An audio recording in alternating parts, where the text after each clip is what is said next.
Hello everyone, welcome to ओकुल India के सबसे अफोर्डेबल लर्निंग प्लेटफॉर्म में आप सभी लोगों का एक बार फिर से बहुत बहुत स्वागत है। हमारी जो ये क्लास 6th एनसीईआरटी की हिस्ट्री की बुक हम लोग पढ़ रहे हैं, that is our past one. इसके हम लोग आज आ चुके हैं चैप्टर नंबर 3 में। और अभी तक के जो हमने 2 चैप्टर हैं उसमें हम लोगों ने ये देखा कि जो अर्लीस्ट सेटलमेंट्स हैं वो कहाँ पर थे, किस तरीके के थे, है ना। लोगों ने कहाँ पर जो है वो सबसे पहले रहना शुरू किया, कहाँ पर जो है वो किस तरीके से सबसे पहले जो हमारे एग्रीकल्चर वगैरह है वो कहाँ पर शुरू हुआ, है ना। वो सब चीज़ें हमने देखी। फिर हमने ये देखा कि किस तरीके से जो लोग हैं, है ना, वो धीमे धीमे एक नोमैडिक लाइफ जी रहे थे, है ना। हंटर गैदरर्स थे, नोमैडिक लाइफ थी, फिर वो सेटल्ड लाइफ की तरफ बढ़े। तो वो सारी चीज़ें हम लोगों ने पिछले 2 चैप्टर्स में देखी है। आज हम लोग जो है इस सीरीज का तीसरा चैप्टर जो है वो शुरू कर रहे हैं, that is in the earliest cities. ठीक है, इस चैप्टर में हम लोग बेसिकली बात करेंगे अबाउट दी इंडस सिविलाइजेशन की। ठीक है, सिंधु सभ्यता की हम लोग यहाँ पर बात करेंगे। और चैप्टर जो है वो काफ़ी आसान चैप्टर है और हम इस चैप्टर को लगभग जो है वो 3 पार्ट्स में कवर करेंगे, सो दैट कि जो लेंथ ऑफ द सेशंस हैं वो बहुत लंबे ना हो। तो चलिए आज का सेशन जो है वो शुरू करते हैं।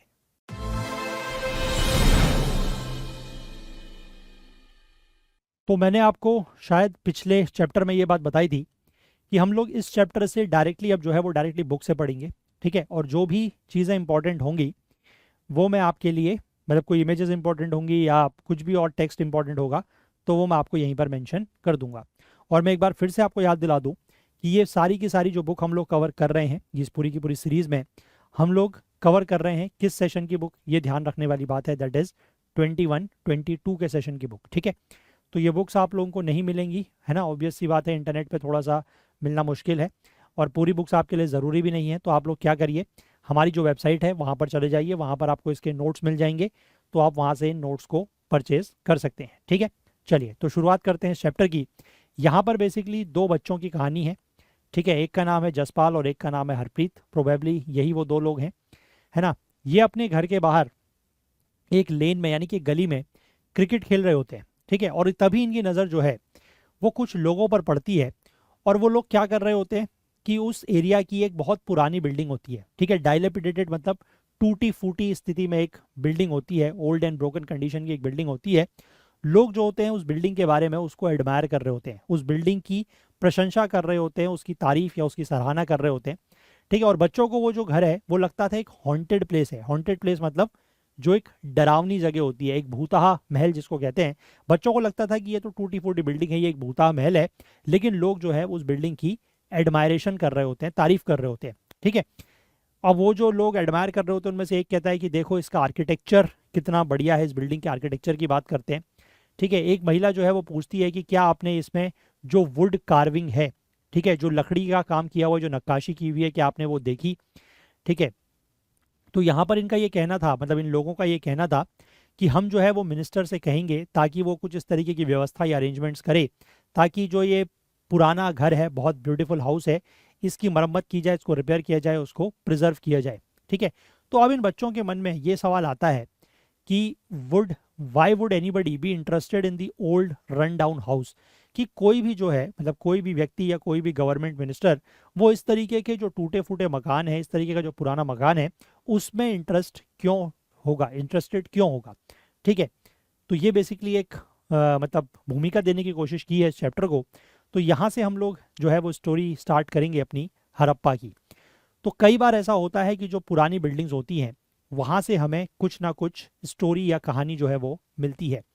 ठीक है, इसी तरीके की बात है लगभग आज से 150 साल पहले, जब इंडिया में, है ना, पहली बार अगर हम बात करें जो पंजाब का रीजन है वहाँ पर जब रेलवे लाइन बिछाई जा रही थी। ठीक है, अंग्रेजों का समय था, रेलवे लाइन जब यहाँ पर बिछाई जा रही थी तो वहाँ पर उस दौरान जो इंजीनियर्स हैं उनको एक शहर मिलता है जिसका नाम है हड़प्पा। ठीक है, हालांकि उस समय उसको शहर नहीं एक साइट मानते थे, साइट मतलब एक जगह मानते थे, है ना। और ये आज का जो प्रेजेंट डे पाकिस्तान है वहाँ पर मिलता है ना। अब वहाँ पर उनको जो चीज़ उस समय मिली, उनको एक ये लगा एक माउंड तरीके का। ठीक है, एक माउंड मतलब एक टीला तरीके का मिला, जहाँ पर कई सारे क्या मिले उनको, readymade high quality bricks, bricks मिली, ईंटें मिली, है ना। उसका रिच सोर्स उनको वहाँ पर मिला। तो उन्होंने क्या करा कि थाउजेंड्स ऑफ ब्रिक्स को जो है from the walls of the old buildings to the city to build railway lines, क्योंकि वो लोग वहाँ पर रेलवे लाइन बनाना चाहते थे। तो उन्होंने क्या किया, ये जो पुरानी बिल्डिंग्स वहाँ पर मिली थी उसकी दीवारों में उनको काफ़ी अच्छी ईंटें मिली, वो वहाँ से ईंटें ले गए और उससे उन्होंने रेलवे लाइन्स बनाना शुरू किया। ठीक है, और कई सारी जो बिल्डिंग्स थी उस साइट की, जैसे हड़प्पा की बात की गई है, तो कई सारी जो बिल्डिंग्स थी वो ऑलरेडी क्या थी, पूरी तरीके से डिस्ट्रॉय हो चुकी थी। ठीक है, तो ये तो बात मैंने आपको बताई लगभग आज से 150 साल पहले, जब इस रीजन में क्या हो रहा था, रेलवे लाइंस जो है वो बिछाई जा रही थी। ठीक है, अब उसके बाद लगभग आज से 80 साल पहले आप कह सकते हैं कि आर्कियोलॉजिस्ट ने एक साइट ढूंढी और ये रियलाइज किया कि that this was one of the oldest cities in the subcontinent. ठीक है, जो हमारा इंडियन सबकॉन्टिनेंट है, जिसको हम भारतीय उपमहाद्वीप भी कहते हैं, क्यों कहते हैं ये मैंने आपको पिछले चैप्टर्स में बताया हुआ है। ठीक है, तो उस रीजन में उन्होंने ये रियलाइज किया कि ये one of the oldest cities है। आर्कियोलॉजिस्ट ने ये चीज जो है वो रियलाइज करी, उनको लगा कि ये इस जगह पर बसने वाला पहला शहर है। ठीक है, अभी थोड़ा सा जो यहाँ पर ये टाइमलाइन दी गई है 80 ईयर्स अगो की, मैं इसका अगर आपको थोड़ा सा बताऊं तो, ठीक है, 1921 का समय था, 1921 का समय था, जिस समय एक आर्कियोलॉजिस्ट हुआ करते थे जिनका नाम था दया राम साहनी। ठीक है, नाम याद रखिएगा, दया राम साहनी। इन्होंने ही जो है वो हड़प्पा की खोज की थी। ठीक है, हड़प्पा की खोज की थी, और कब की थी वो मैंने आपको बता दिया, दैट इज 1921।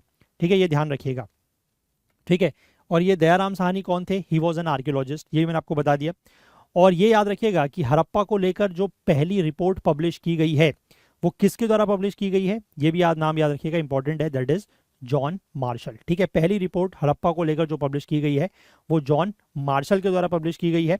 और जॉन मार्शल बेसिकली कौन थे, जॉन मार्शल जो आपका ASI है, that is archaeological survey of India, ठीक है, जिसको भारतीय पुरातत्व विभाग कहा जाता है, उसके ये डायरेक्टर जनरल थे। ठीक है, ये ध्यान रखिएगा, ये उसके डायरेक्टर जनरल थे। ये सारी चीज़ें वैसे मैंने वही कह रहा हूँ कि आपको जो हम नोट्स प्रोवाइड करेंगे ना अपनी वेबसाइट पे, वहाँ पर दे देंगे।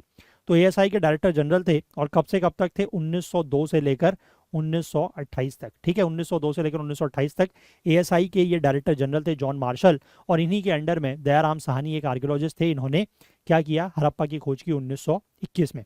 और यहाँ पर ये भी याद रखिएगा कि जो दयाराम साहनी जो हैं ये फर्स्ट इंडियन थे। ठीक है, पहले भारतीय थे, first, he was the first Indian to be appointed the director general of, to be appointed the director general of ASI। ठीक है, ASI के डायरेक्टर जनरल बनने वाले पहले भारतीय थे दयाराम साहनी। और कब बने थे, इन 1931, 1931 में बने थे। और उसके बाद इन्होंने जो है वो काम वहाँ पर किया था ASI में, वर्कड टिल 1935, 1935 तक इन्होंने जो है वो यहाँ पर काम किया था। ठीक है, तो ये कुछ इंपॉर्टेंट पॉइंट्स हैं, इसको आप लोग जरूर ध्यान रखिएगा। और फिर से मैं कहूँगा कि आपको नोट्स में ये चीज़ें जो है वो मिल जाएंगी, तो आप वहाँ से नोट्स में ले सकते हैं। बाकी ये फिलहाल के लिए याद रखने के लिए, बट नोट्स लेंगे तो वहाँ पर ये चीज़ें आपको सीक्वेंस में डिटेल में लिखी हुई मिल जाएंगी। ठीक है, अब देखिए, as this was the first city to be discovered, ये पहला शहर था जिसको डिस्कवर किया गया था, इसलिए इस तरीके की साइट्स जहाँ पर सिमिलर बिल्डिंग्स मिली थी उनको डिस्क्राइब कर दिया गया हड़प्पा। तो आपको ये मतलब पता होना चाहिए, पता होगा भी और नहीं भी है तो मैं बता रहा हूँ कि इसीलिए ये जो सिविलाइजेशन है इसको इंडस सिविलाइजेशन को ही हड़प्पन सिविलाइजेशन भी कहा जाता है। और क्यों कहा जाता है, क्योंकि हड़प्पा जो है वो पहला शहर था जिसको वहां पर डिस्कवर किया गया था। ठीक है, और ये शहर जो है वो लगभग डेवलप हुए थे आज से 4700 साल पहले। हालांकि इसको लेकर कोई डेफिनेट टाइमलाइन नहीं है। ठीक है, ये ध्यान रखिएगा कि आपको अलग अलग सोर्सेज में, अभी हम लोग आगे जब NCERTs कवर करेंगे 11th वगैरह की, तो वहाँ पर भी आपको कुछ टाइमलाइंस दी गई हैं। और बाकी अगर आप कुछ और स्टैंडर्ड बुक्स देखेंगे तो वहाँ पर भी आपको इंडस वैली की टाइमलाइन दी गई है, बट वो एक आप कह सकते हैं एक इंडिकेटिव टाइमलाइन है। ठीक है, स्ट्रिक्ट नहीं है, उसको ये बात का ध्यान रखिएगा। ठीक है, अब यहाँ पर देखिए एक सवाल है कि कई बार ऐसा होता है कि जो ओल्ड बिल्डिंग्स होती हैं, जो पुरानी इमारतें होती हैं, मकान होते हैं, उनको तोड़ा जाता है और नया कंस्ट्रक्शन किया जाता है। तो do you think it is important to preserve old buildings, तो आपको क्या लगता है, आपके क्या विचार है इस बारे में कि क्या जो ओल्ड बिल्डिंग्स हैं उनको प्रिजर्व करना चाहिए, ये आप मुझे कमेंट सेक्शन में बताइएगा। ठीक है, अब इसके बाद हम बात करते हैं कि इन शहरों में क्या खास था। शहर मिले ये तो हम समझ गए, है ना। एक चीज़ हमने वहाँ पर देखी है शुरुआत में कि वहाँ पर बहुत अच्छी हमें क्या मिली है, ब्रिक्स, है ना। ये याद रखिएगा, जो जो पॉइंट हम लोग धीमे धीमे आते जाएगा उसको हम लोग ध्यान रखेंगे। ठीक है, अब देखिए इन शहरों की कुछ खासियत अगर हम बात करें, कुछ स्पेशल पॉइंट्स की बात करें, तो ये जो शहर थे इनमें से ज़्यादातर शहरों का जो स्ट्रक्चर था वो इस तरीके का था कि वो 2 या 2 से ज़्यादा पार्ट्स में डिवाइडेड थे। ठीक है, और उसमें भी जो वेस्टर्न पार्ट हुआ करता था, जो पश्चिम का क्षेत्र था, वो छोटा था, लेकिन ऊंचाई में था, हायर एरियाज में था। और आर्कियोलॉजिस्ट ने इसी को क्या कहा है, सिटाडेल। ठीक है, और जो ईस्ट का पार्ट था वो लार्जर था, बड़ा पार्ट था, लेकिन नीचे था। ठीक है, उसका जो एलिवेशन है वो नीचे था, और इसी को कहा गया है लोअर टाउन। ठीक है, और very often walls of baked brick were built around each part. ठीक है, जो हर पार्ट था, यानी कि ये जो बड़ा पार्ट, यानी कि जो वेस्टर्न साइड में जो ऊंचा पार्ट था जिसको कहा गया है सिटाडेल, और जो लोअर टाउन था उसके बीच में बेक्ड ब्रिक, बेक्ड ब्रिक का मतलब है कि जो ईंटें होती हैं पकी हुई, ठीक है ना, जिनको भट्टियों में पकाया जाता है, उस तरीके की बेक्ड ब्रिक की वॉल्स यहाँ पर बनाई गई थी। ठीक है, और ये जो ब्रिक्स हैं वो इतनी अच्छे से बेक्ड की गई थी कि ये कई हजारों सालों तक जो है वो ब्रिक्स बनी रही हैं। ठीक है, मतलब इनकी ये डिस्ट्रॉय नहीं हुई हैं।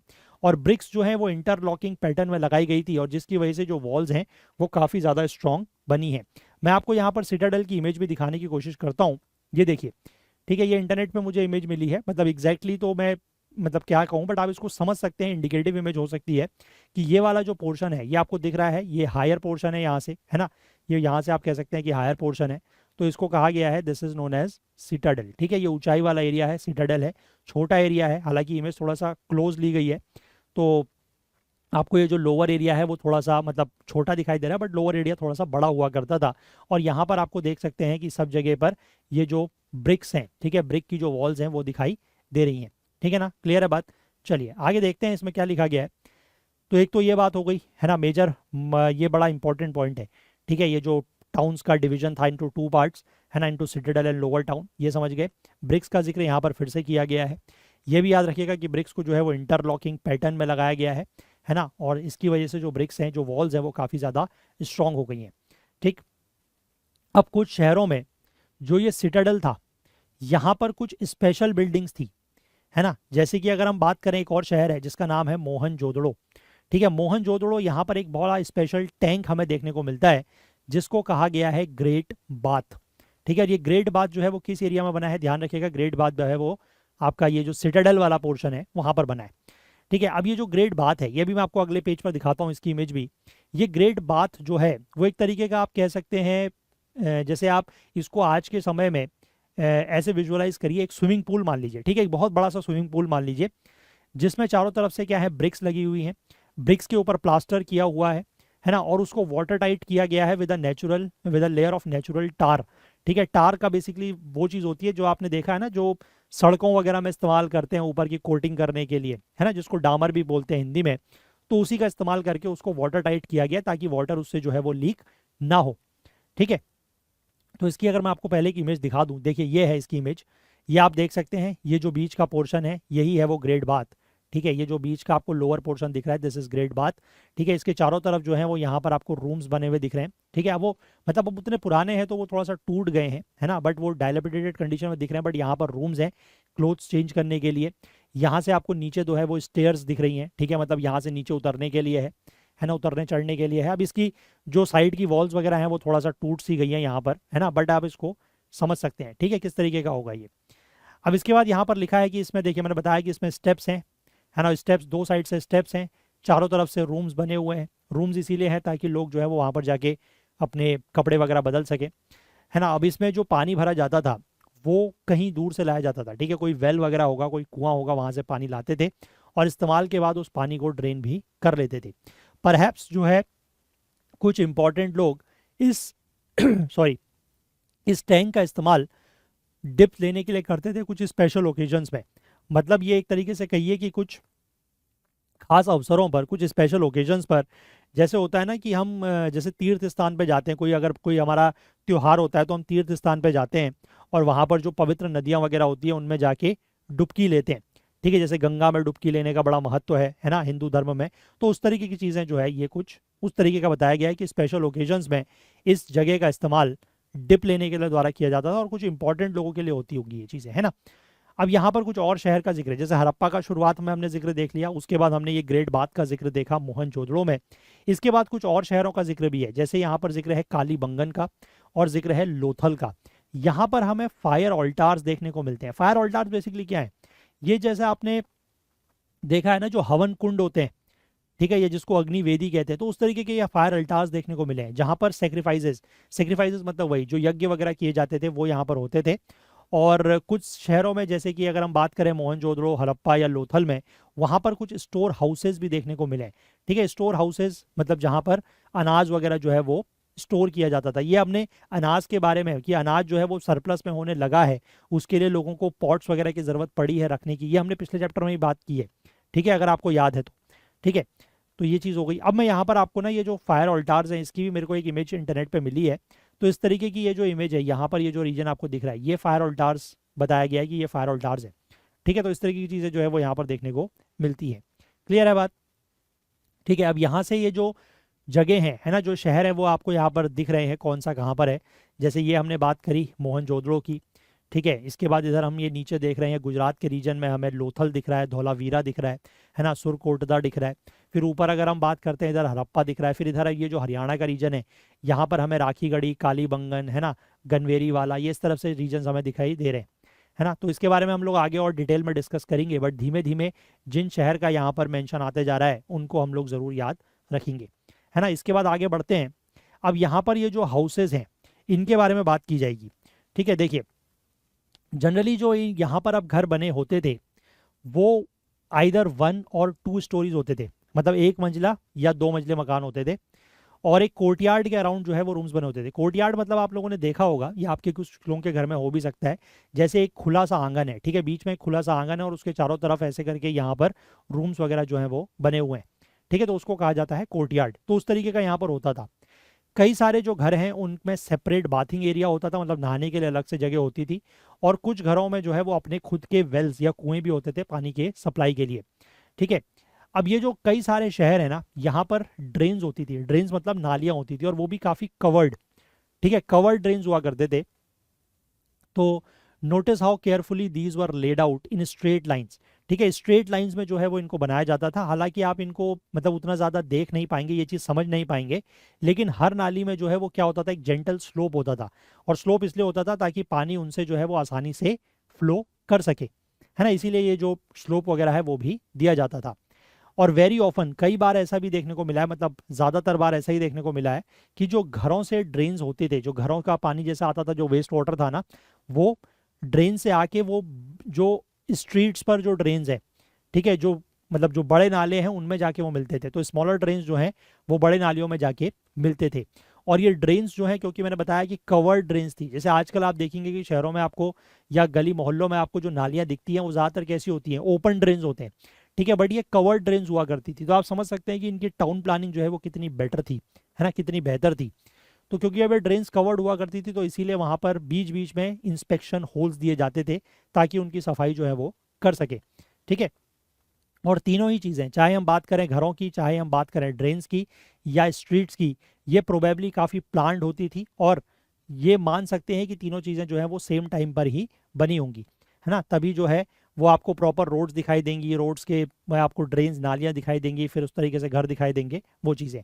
और यहाँ पर आपको ये जो एक इमेज दिख रही है, इसमें आपको ये दिख रहा है कि किस तरीके से जो ब्रिक्स हैं वो इंटरलॉकिंग पैटर्न में लगाई गई हैं। ठीक है, इंटरलॉकिंग पैटर्न में आपको ब्रिक्स दिख रही हैं, है ना। और इसी से जो है ये बिल्डिंग्स जो है वो काफ़ी ज़्यादा क्या हो जाती हैं, स्ट्रांग हो जाती हैं।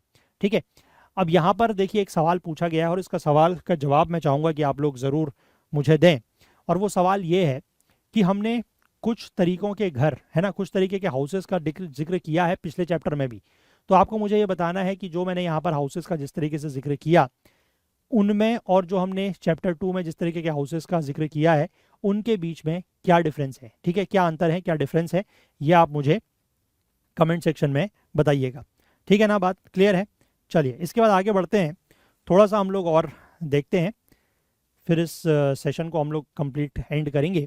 देखिए यहाँ पर देखिए आपको ये चीज़ दिखाई दे रही है, यहाँ पर आपको ये ड्रेन्स दिखाई दे रहे हैं, है ना, यहाँ पर ये ड्रेन्स आपको दिखाई दे रहे हैं। अब देखिए यहाँ पर अगर हम लाइफ की बात करें कि इन शहरों में जीवन कैसा था, तो हड़प्पा सिटी जो है वो एक बहुत ही बिजी प्लेस हुआ करती थी। ठीक है, यहाँ पर लोग जो थे who planned the construction of special buildings in the city, यहाँ पर ऐसे लोग हुआ करते थे जो कि स्पेशल बिल्डिंग्स के कंस्ट्रक्शन का प्लान किया करते थे। ठीक है, और ये लोग कौन थे? ऑब्वियस सी बात है कि स्पेशल बिल्डिंग्स के कंस्ट्रक्शन का जो प्लान बनाएगा वो व्यक्ति खुद भी स्पेशल होगा। तो वो हुआ करते थे जो राजा लोग थे, रूलर्स थे। ठीक है, और ये माना जाता है कि ऐसे बहुत सारे चांसेस हैं, इस तरीके के एविडेंस मिले हैं कि रूलर जो हैं, जो मतलब जो राजा लोग हुआ करते थे, जो एलीट क्लास हुआ करता था, वो और लोगों को दूर दराज के इलाकों में भेजा करता था, ठीक है, वहां से, ताकि वो लोग जो है वो मेटल लेके आएँ, जो प्रीशियस स्टोन्स हैं वो लेके आएँ, है ना, और बाकी चीज़ें जो राजा को ज़रूरत होती थी वो वहाँ से वो मंगाते थे, ठीक है।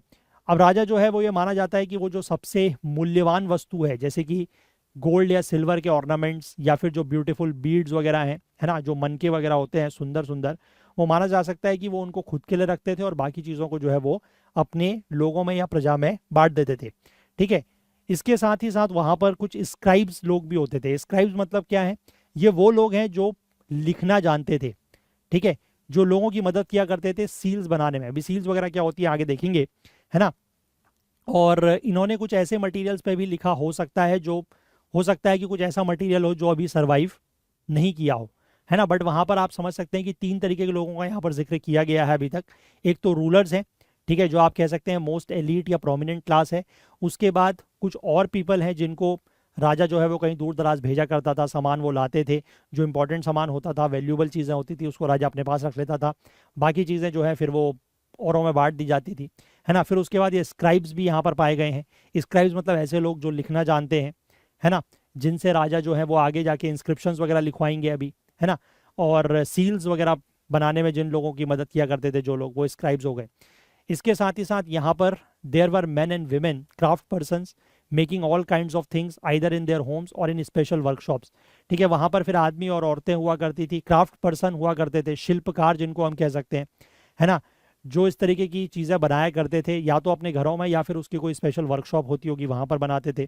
इसके बाद लोग जो हैं वो कई दूर दराज इलाकों में जाते थे और वहाँ से रॉ मटेरियल्स लेके आते थे, है ना, जो कच्चा सामान होता है वो लेके आते थे, और परहैप्स स्टोरीज, क्योंकि आप जहाँ पर जाओगे वहाँ की कुछ कहानी अपने साथ लेके आओगे, तो वही चीज़ यहाँ पर बताई गई है, ठीक है। Many terracotta toys have been found, ठीक है। टेराकोटा के बहुत सारे यहाँ पर खिलौने पाए गए हैं, और ये इसीलिए माना जाता है कि उस समय के बच्चे जो हैं वो इस तरीके के खिलौनों से खेलते होंगे, ठीक है। अब यहाँ पर जो सवाल पूछा गया है कि make the list of the people who lived in the city, जैसे मैंने आपको बता दिया, है ना, कौन कौन रह रहे हैं शहरों में। रूलर्स रह रहे हैं, बाकी और लोग रह रहे हैं, स्क्राइब्स रह रहे हैं, इस तरीके के क्राफ्ट पर्सन जो है वो लोग रह रहे हैं, ठीक है। अब यहाँ पर एक सवाल ये है कि हमने जो पिछले चैप्टर में बात करी जैसे मेहरगढ़ की, मेहरगढ़ जैसे विलेज की, तो क्या वहाँ पर इसमें से इस तरीके के कोई लोग रह रहे थे? ये आप मुझे कमेंट सेक्शन में बताइएगा, ठीक है। अब देखिए यहाँ पर आपको ये दिया गया है, ये है वो टेराकोटा टॉयज, ठीक है, ये टेराकोटा टॉयज हैं जिनसे बच्चे उस समय खेला करते होंगे। और यहाँ पर ये जो आपको इमेज दी गई है, ये इमेज है बेसिकली सील की, ठीक है। अब ये सील में जो ऊपर का पोर्शन आप देख पा रहे हैं, ये बेसिकली उस समय की कुछ स्क्रिप्ट है। हालांकि इस स्क्रिप्ट को जो है वो अभी भी पूरी तरीके से डिसाइफर नहीं किया गया है, और नीचे के पोर्शन में आपको इस तरीके से यहाँ पर एनिमल बने हुए दिख रहे हैं, ठीक है। और ये टेराकोटा टॉयज हैं जिनसे बच्चे खेला करते थे। और यहाँ पर ऊपर एक इमेज और दी गई है, ये इमेज है एक वेल की, ठीक है। और यहाँ पर सड़क है, ऊपर तो मैं दिखाई दी आपको, ये सड़क है, साइड में इसकी नालियाँ हैं, ड्रेन्स है, ये वेल है, ये कुएं की इमेज दिख रही है। और नीचे मैंने आपको जो है टेराकोटा टॉयज भी बता दिया, and these were the seals, ठीक है। चलिए, तो हम लोग इस सेशन को फिलहाल इतना ही रखते हैं, अदरवाइज सेशंस जो है वो बहुत लंबे हो जाते हैं। मेरा मेन पर्पस यही है कि आप लोगों का जो इंटरेस्ट है वो बना रहे, आप लोगों को बिल्कुल भी जो है वो बोर फील ना हो, और इसी तरीके से छोटे छोटे सेशंस लेके हम लोग इन चीज़ों को बहुत जल्दी कवर कर लेंगे। तो चलिए, इस सेशन में इतना ही रखते हैं। तो मैं उम्मीद करता हूँ कि हमने जो भी यहाँ पर डिस्कशन किया वो आप लोगों को समझ में आया होगा। इस सेशन में जुड़ने के लिए आप लोगों का बहुत बहुत धन्यवाद। और मैं फिर से कहूँगा कि हमारी वेबसाइट okul.co पर, या फिर हमारा जो ऐप है आप उस पर जा सकते हैं, एंड्रॉयड ऐप, वहाँ पर आपको ये PDF नोट्स मिल जाएंगे। इन PDF नोट्स को आप वहाँ से परचेज कर सकते हैं।